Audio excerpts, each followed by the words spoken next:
Students good morning. ચાલો આજે આપણે કરીશું સંઘર્ષના કારણો એટલે કે કોઝિસ ઓફ કોન્ફ્લિક્ટ્સ. બરાબર, ક્વેશ્ચન એવું પૂછાઈ શકે કે સંઘર્ષના કારણો કયા કયા છે. બરાબર, આ ક્વેશ્ચન જે છે ને એ લાસ્ટ એક્ઝામમાં પણ પૂછાયેલો હતો. બરાબર, લાસ્ટ યરની એક્ઝામમાં કે સંઘર્ષના કારણો જણાવો. તો જોઈએ આપણે કે જે ધંધાકીય પ્રવૃત્તિ સાથે સંકળાયેલ અનેક હિત જૂથો પૈકી માલિકો અને મજૂરો જે છે એ બે મહત્વના હિત જૂથો છે.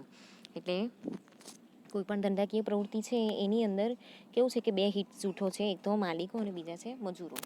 તો તેઓ વચ્ચેના જે આંતર સંબંધો છે એને ઔદ્યોગિક સંબંધો તરીકે ઓળખવામાં આવે છે. બરાબર, એ લોકો જે રિલેશનશિપથી અહીંયા જોડાયેલા છે એ કયા છે? એક ઇન્ડસ્ટ્રીયલ રિલેશનશિપ છે એ લોકો વચ્ચે. બરાબર છે, એ લોકો એક જગ્યાએ એક હેતુથી અહીંયા કામ કરે છે. જે ઘટનાઓ પરત્વે માલિક એટલે કે એમ્પ્લોયર અને મજૂરો એમ્પ્લોઈઝ વચ્ચેના જે હિતો છે એ સ્પર્ધક સ્વરૂપના હોય છે. તો તેવા સંજોગોમાં જે બંને પક્ષકારો વચ્ચેના જે હિતો છે એ ટકરાવાના અને તેમાંથી ઔદ્યોગિક જે વિવાદ છે એટલે કે ઇન્ડસ્ટ્રીયલ ડિસ્પ્યુટ જે છે એ થવાના જે સંજોગો છે અહીંયા ઊભા થઈ શકે છે. બરાબર, એટલે જે અહીંયા એમ્પ્લોયર છે એટલે કે જે માલિક છે એ જે જોબ આપે છે અને જે એમ્પ્લોઈઝ છે એટલે કે જે મજૂરો છે એ, બરાબર છે, એ લોકો વચ્ચે અહીંયા હિતો માટે કેટલાક સ્પર્ધક સ્વરૂપના એ હોય છે. બરાબર છે, જેથી જે બંને પક્ષકારો છે એના જે હિતો છે અહીંયા ટકરાવાની અહીંયા સંભાવના રહે છે.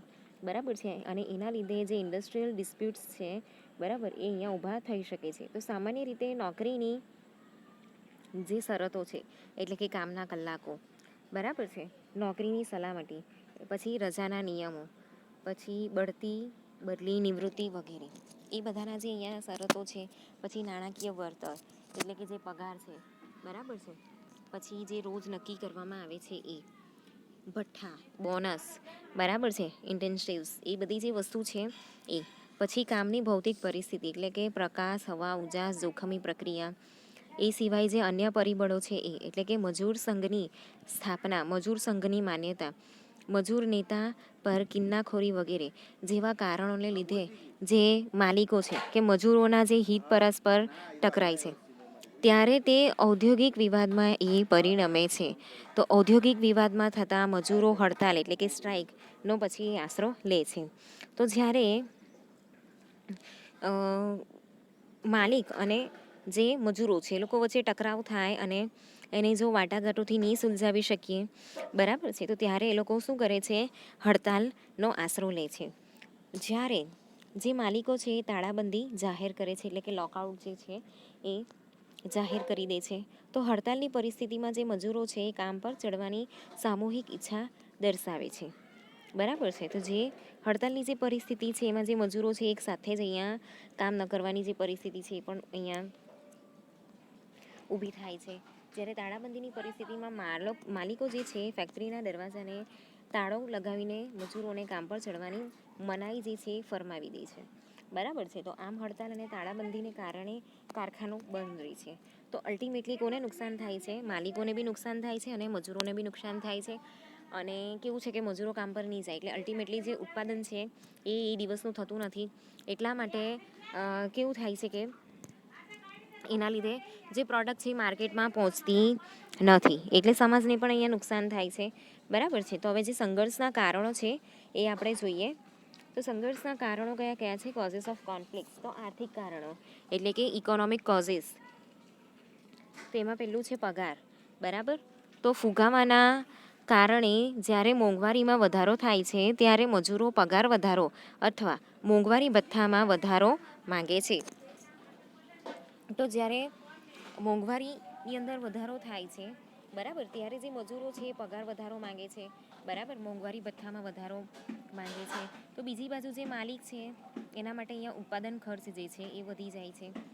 બરાબર, આથી માલિકોને પગાર વધારો જે છે એ મંજૂર કરતા નથી, જેથી એ ઔદ્યોગિક સંઘર્ષની અંદર એ પરિણમે છે. એના પછી છે બોનસ. તો જ્યારે એકમની નફા શક્તિમાં વધારો થાય છે ત્યારે મજૂરો તેમ માને છે કે આવી નફા વૃદ્ધિમાં તેઓનો પણ ફાળો છે.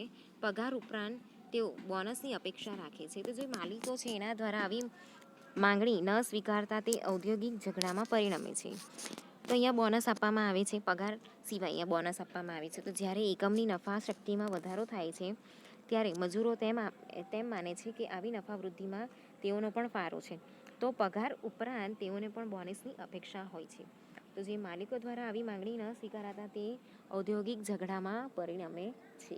બરાબર છે. જ્યારે માલિક એ લોકોનું જે મહેનત છે એનું જે એક્સ્ટ્રા ફળ મળતું હોય, બરાબર, અહીંયા નફો વધે તો ઓફકોર્સ એ લોકો પણ આશા રાખે કે એ નફાની હિસ્સેદારી એ લોકોની બી છે, તો એ લોકોને અહીંયા બોનસ મળે.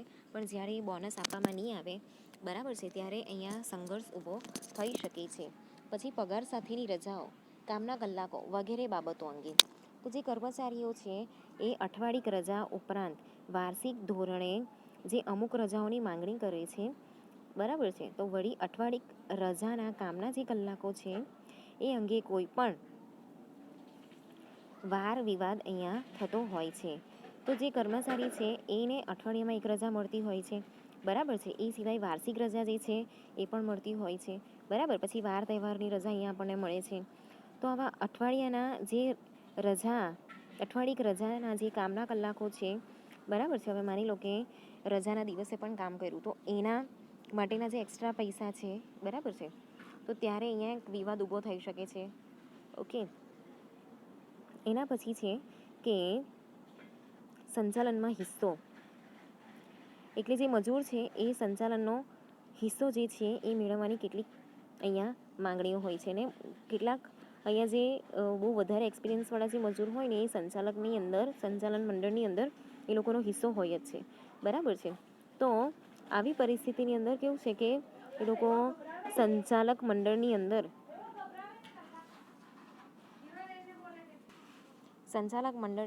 એ લોકોની હિસ્સેદારી એ લોકો માંગે છે. તો મજૂર હિતના રક્ષણ માટે જે સંચાલક મંડળમાં મજૂર પ્રતિનિધિત્વ જે કરતા હોય, બરાબર છે, તો મજૂર પ્રતિનિધિ હોવાની અહીંયા રજૂઆત કરે છે. તો આવી માંગણી માલિકો દ્વારા માન્ય ન થતાં તેઓ જે ઔદ્યોગિક ઝઘડામાં પરિણમે છે. એના પછી છે અન્ય કારણો, જેવા કે લેબર સેવિંગ પદ્ધતિના ઉપયોગથી મજૂર જરૂરિયાતના થતા શક્ય ઘટાડાનો વિરોધ. તો જે અહીંયા લેબર સેવિંગ પદ્ધતિ છે એનાથી શું કરવામાં આવે છે કે જે મજૂરો છે એને ઘટાડી દેવામાં છે, એ લોકોનો ટાઈમિંગ ઘટાડી દેવામાં આવે છે, બરાબર, એ લોકોના દિવસો ઘટાડી દેવામાં આવે છે. તો એના લીધે કેવું છે કે જે મજૂર છે એના પગાર પર એની સીધી અસર થાય છે. ઓકે.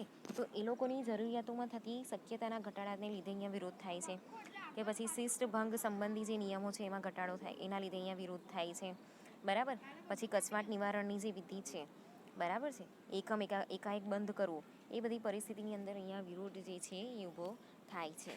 એના પછી છે બિન આર્થિક કારણો, બરાબર, એટલે નોન ઇકોનોમિક કોઝિસ. તો એમાં 6 નંબર આવે છે કે મજૂર નેતા સામે કિન્નાખોરી. તો કેટલીક વાર જે માલિકો છે કે મજૂર સંઘની નેતાગીરી લેતા જે મજૂર નેતાને એક યા બીજી રીતે હેરાન કરે છે. તો માલિકોના આવા વલણને મજૂરો વિરોધ કરે છે અને ઔદ્યોગિક સંઘર્ષમાં એ પરિણમે છે.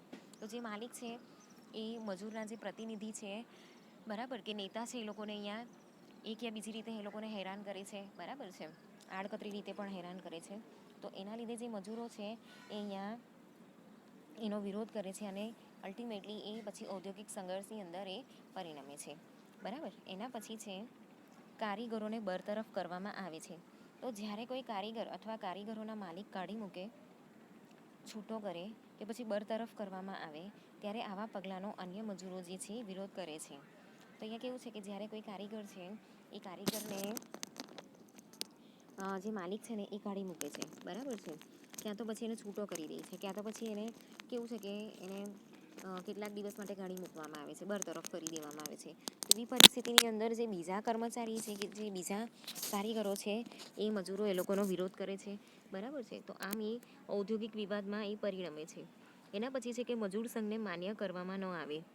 તો માન્ય થયેલ મજૂર સંઘ મજૂરો વતી માલિકો સાથે વાટાઘાટો અને સામૂહિક સોદાગીરી કરવાનો ધારાકીય અધિકાર ધરાવે છે. તો જે માન્ય થયેલું જે મજૂર સંઘ છે, જે રજિસ્ટર મજૂર સંઘ છે, એ મજૂરો વતી માલિકો સાથે જે છે વાટાઘાટ અહીંયા કરે છે, બરાબર. અને જે સામૂહિક સોદાગીરી છે એ કરવાનો અહીંયા ધારાકીય અધિકાર એ ધરાવે છે. તો માલિકો જ્યારે મજૂર સંઘને માન્યતા ન આપે ત્યારે તે ઔદ્યોગિક સંઘર્ષમાં પરિણમે છે. એના પછી છે સહાનુભૂતિ દર્શક કારણો. તો જ્યારે અન્ય ક્ષેત્રોના જે માલિકો છે કે જે મજૂરો છે, બરાબર છે, હડતાલ પર હોય ત્યારે તેઓ તરફ સહાનુભૂતિ દર્શાવવાના હેતુથી ઘણીવાર મજૂરો હડતાલનો સહારો લે છે. તો બીજા જે અન્ય ક્ષેત્રના મજૂરો છે એ અહીંયા કેવું છે કે હડતાલ પર જાય તો એ લોકોને કેવું છે કે સપોર્ટ કરવા માટે જે બીજા ફિલ્ડના મજૂરો છે એ લોકો પણ હડતાલમાં જોડાઈ જાય છે. ઓકે, એના પછી છે રાજકીય બનાવો. તો એની અંદર શું આવશે કે દરેક દેશમાં મજૂર સંઘો કોઈને કોઈ રાજકીય પક્ષ સાથે સંલગ્નતા એટલે કે પોલિટિકલ અફિલિએશન જે છે એ ધરાવતા હોય છે. કોઈને કોઈ પોલિટિકલ પક્ષની સાથે લોકો જોડાયેલા હોય છે. તો આવી પરિસ્થિતિમાં જે મજૂર સંઘ જે છે એ પ્રેરિત રાજકીય પક્ષમાં કોઈ ઘટના બને અથવા રાજકીય આશરો લેવામાં આવે તો ત્યારે પણ અહીંયા કેવું છે કે સંઘર્ષ જે છે એ ઊભો થઈ શકે છે. બરાબર. ચાલો હવે આગળ જોઈએ આપણે ઔદ્યોગિક સંઘર્ષના પરિણામો અને નુકસાનો, એટલે કે consequences or losses of the industrial conflicts. બરાબર. તો જે ઔદ્યોગિક સંઘર્ષ જે છે, ઔદ્યોગિક સંઘર્ષ થતાં મજૂરો અને જે માલિકો છે એમાં જે સંઘર્ષની પરિસ્થિતિ જે ઊભી થાય છે, તો આવા વિવાદનો જે છે આપણે યોગ્ય ઉકેલ ન લાવીએ, બરાબર, તો અહીંયા અંતિમ પગલાં તરીકે શું થાય છે, જે સ્ટ્રાઇક છે એનો સહારો લેવામાં આવે છે, જેમાં સામૂહિક રીતે તેઓ કામ પર જવાનું ટાળે છે. બરાબર છે. આથી ઉલટું જોઈ માલિકો છે ને શું કરે છે, લોકઆઉટ જાહેર કરી દે છે. તો જે હેઠળ કારખાનાના દરવાજા બંધ રાખીને જે કારીગરો છે એને કારખાનામાં પ્રવેશ થતાં અટકાવે છે. તો આવી બંને પરિસ્થિતિમાં સ્વાભાવિક રીતે જે કારખાનું છે એનું ઉત્પાદન બંધ રહે. બરાબર છે. જેની અલ્ટિમેટ અસર શું થાય છે કે જે ઉત્પાદન પ્રવાહ છે એ બંધ રહેશે. બરાબર છે. અને મજૂરોના જે શ્રમના કલાકો છે એ વેડફાય છે. તો બીજી બાજુ જે માલિકોને સ્થિર મિલકતો જે છે કે સાધનો છે એમાં નાણાકીય જે રોકાણ કરેલું હોય એ અમુક ટાઈમ માટે નિષ્ક્રિય થઈ જાય છે. તો એનાથી પણ નુકસાન થાય છે, આર્થિક નુકસાન થાય છે. બરાબર છે. તો જે મજૂર છે, માલિક છે, એ આવા સંઘર્ષને કારણે જે ભૌતિક વસ્તુઓ અને સેવાઓનો જે લાભ છે એ લભ્ય ન બનતા ગ્રાહકો અને સમાજે પણ અહીંયા તકલીફો વેઠવી પડે છે. ઓકે, તો જે મજૂર અને માલિક છે એના જે વણસેલા સંબંધો છે, ઔદ્યોગિક સંબંધો છે, એ પરિણામે મજૂર, માલિક અને સમાજને નીચે દર્શાવ્યા પ્રમાણે અહીંયા નુકસાન જ થાય છે. બરાબર. એટલે અલ્ટિમેટલી બધાને જ અહીંયા નુકસાન થાય છે. તો હવે મજૂરોને કયું કયું નુકસાન થશે, તો જે માનવ કલાકો છે એ લોકો ગુમાવે છે એટલો ટાઈમ, તો એ લોકોની જે પ્રોડક્ટિવિટી છે એ તો થવાની જ નથી. બરાબર છે. એ નુકસાનમાં જ જવાની છે. એ લોકો આપણે સંઘર્ષ તો કરી નહીં શકીએ, સંગ્રહ તો કરી નહીં શકીએ. બરાબર છે. તો એ કેવું છે કે એની પ્રોડક્ટિવિટી નહીં થાય, એની રોજીરોટી છે એ જતી થઈ જાય. બરાબર છે. તો પરિણામે જે શ્રમ છે ને અહીંયા એકત્રિત કરી શકાતો નથી. તો જો ધારાકીય કાર્યવાહીમાં હડતાલ ગેરકાયદે પુરવાર થાય તો કારીગરોએ અહીંયા નોકરી જે છે એ પણ ગુમાવવી પડે છે. જો હડતાલ અહીંયા પાડવામાં આવેલી છે, ધારાકીય કાર્યવાહીમાં હડતાલ જે છે એ ગેરકાયદેસર પુરવાર થાય ને તો મજૂરોની નોકરી પણ અહીંયા જતી રહે છે. બરાબર છે. પછી નોકરીનું જે સાતત્ય છે એ પણ ગુમાવવું પડે છે. તો જે અનેક પ્રકારના આર્થિક નુકસાનમાં અહીંયા પરિણમે છે. બરાબર. એના પછી છે કે કર્મચારીઓ અને માલિક વચ્ચે માનસિક તણાવ અને જે તફાવતો વધે છે, જેની મજૂરોના જુસ્સા પર વિપરીત અસર થાય છે. તો જે કર્મચારીઓ છે કે માલિક છે એની વચ્ચે જે અહીંયા માનસિક તણાવ અને તકલીફો વધે છે, જેના લીધે જે મજૂરોનો જુસ્સો છે એના પર એની વિપરીત અસર પડે છે. લોકો કામ કરવાની જે એ લોકોની જે વિલિંગનેસ છે એની અંદર અહીંયા ઘટાડો થાય છે. એના પછી છે કર્મચારીઓ અને માલિક વચ્ચે જે માનસિક તણાવ જે સંઘર્ષના વાતાવરણમાં મજૂરોને કાર્ય સંતોષ પ્રાપ્ત થતો નથી. તો અહીંયા કેવું છે કે સંઘર્ષ એટલે ખાલી ફિઝિકલ સંઘર્ષ નથી, માનસિક સંઘર્ષ બી છે. તો એના લીધે એ લોકોનું જે જોબ સેટિસ્ફેક્શન છે એ લોકોને પ્રાપ્ત થતો નથી. એના પછી પાંચમું છે કે કર્મચારીની જે સર્જનાત્મક શક્તિ છે એને ધક્કો પહોંચે છે. બરાબર છે. તો જે કર્મચારીની જે ક્રિએટિવનેસ છે, જે ઇનોવેટિવનેસ છે એને અહીંયા ધક્કો પહોંચે છે. અને કર્મચારીને પોતાનામાં જે શ્રેષ્ઠ છે તે બહાર લાવવાની કોઈ ઈચ્છા અહીંયા રહેતી નથી. બરાબર છે. તો એના લીધે અહીંયા કેવું છે કે એ અહીંયા પ્રેરણા પ્રાપ્ત થતી નથી. એના લીધે જે માનવ સાધનનો શ્રેષ્ઠ વિકાસ થવો જોઈએ, કે એનો ઉપયોગ થવો જોઈએ, એ થતો નથી. એના પછી છે કે માલિકોને નુકસાન. તો માલિકોને નુકસાન કેવી રીતે થાય છે? ઉત્પાદન જે બંધ રહે, બરાબર છે, તો માલિકોએ સ્થિર મિલકતો અને સાધનોમાં જે નાણાકીય રોકાણ કરેલું હોય, બરાબર છે, એની સામે એને વળતર મળતું નથી. તો આની અંદર છે ને રોકાણ દેવાના જે સાધનો છે, એટલે કે જે ડિબેન્ચર્સ છે, મુદ્દતી લોન છે, બરાબર છે, એના દ્વારા કરવામાં આવ્યું હોય તો તેના પરનું વ્યાજ જે છે એ બોજારૂપ સાબિત થાય છે. કેમ કે એક દિવસનું કેટલું બધું જે એનું જે વળતર છે એનાથી આપણે ચૂકવી નથી શકતા, બરાબર છે. એના પછી છે કારખાનું બંધ રહેતા પેઢીની પ્રતિષ્ઠા છે એને ધક્કો પહોંચે છે, જે ભવિષ્યના નાણાકીય તથા અન્ય પ્રકારના ધંધાકીય જે વ્યવહારો છે એના માટે બાધારૂપ સાબિત થાય છે. તો કારખાનું અહીંયા બંધ રહે ને તો પેઢીની જે પ્રતિષ્ઠા છે, બરાબર છે, એને પણ અહીંયા નુકસાન થાય છે. પછી જે નાણાકીય તથા અન્ય પ્રકારના જે ધંધાકીય વ્યવહારો છે એ અહીંયા બાધારૂપ સાબિત થાય છે. તો જો હડતાલ દરમિયાન મજૂરો ઉગ્ર વલણ અપનાવે તેવી પરિસ્થિતિમાં તેઓ કંપનીની જે મિલકતો છે એની તોડફોડ પણ કરે છે, બરાબર છે. તો જો અહીંયા તોડફોડ કરવામાં આવે તો અલ્ટિમેટલી કેવું છે કે માલિકને અહીંયા નાણાકીય નુકસાન જે છે એ પહોંચી શકે છે. પછી જે ખોરવાયેલા ઉત્પાદન પ્રવાહને અહીંયા પુનઃસ્થાપિત કરવા અને મુશ્કેલીના સમયમાં જ વધુ નાણાકીય ખર્ચા કરવા અનિવાર્ય બને છે. એના પછી છે સફળ એકમ માંદું એકમ બની જાય છે અને વિકાસને બદલે વિનાશના માર્ગે ચડી જાય છે, બરાબર છે. એના પછી છે કે જે માનસિક તણાવની પરિસ્થિતિમાં જે સ્થાપકો છે અને માલિકોની સર્જનાત્મક અને જે નવીનીકરણ અથવા તો નવા જે પ્રોજેક્ટો છે એ સ્થાપવાની જે ધંધાકીય કુને છે એને પણ અહીંયા ધક્કો પહોંચે છે.